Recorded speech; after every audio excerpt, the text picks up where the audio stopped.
Bonjour et bienvenue dans cette nouvelle vidéo. Je l'avais annoncé la dernière fois. Je vais vous expliquer pourquoi j'ai décidé d'alviner en février et pourquoi j'ai choisi d'alviner avec des carpos d'environ 1 an. Alors, février, est-ce que c'est une bonne période pour alviner? Eh bien oui, c'est une bonne période. Et même l'une des meilleures de l'année. Pour un étang comme le mien, c'est idéal pour introduire des alevins, mais à 3 conditions. D'abord, il ne faut pas que l'eau soit en gel.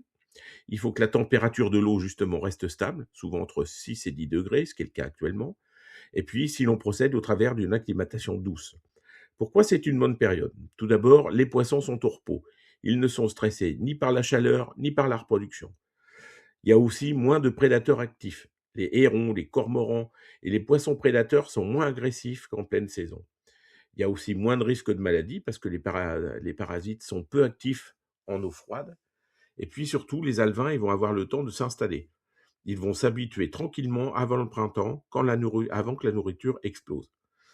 Pour information, les meilleures périodes d'alvinage et les plus mauvaises, c'est février à avril, c'est les meilleures périodes d'alvinage, au début de l'année.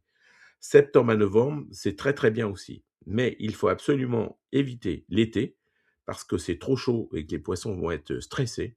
Et puis l'hiver profond, en période de gel, parce que là, c'est très risqué. Alors maintenant, pourquoi est-ce que j'ai choisi d'introduire des carpos d'1 an? À cela, 5 raisons. La première des raisons, ils s'adaptent beaucoup mieux que les poissons plus âgés. Les carpos d'1 an ont encore une grande capacité d'adaptation. Ils supportent mieux les variations de température, ils s'habituent plus vite à un nouvel environnement, ils reprennent rapidement leur croissance. Résultat, un taux de survie bien supérieur à celui des poissons plus gros. Deuxième raison, ils coûtent moins cher et permettent d'introduire plus d'individus. Avec un même budget, on introduit plus de poissons, plus de diversité génétique, plus de chances d'obtenir une population équilibrée. Ça renforce la résilience de l'étang. Troisième raison, ils grandissent sur place, donc ils apprennent l'étang. Un carpeau introduit jeune connaît les zones de nourriture de l'étang, apprend à éviter les prédateurs de l'étang, s'intègre naturellement dans la hiérarchie du plan d'eau.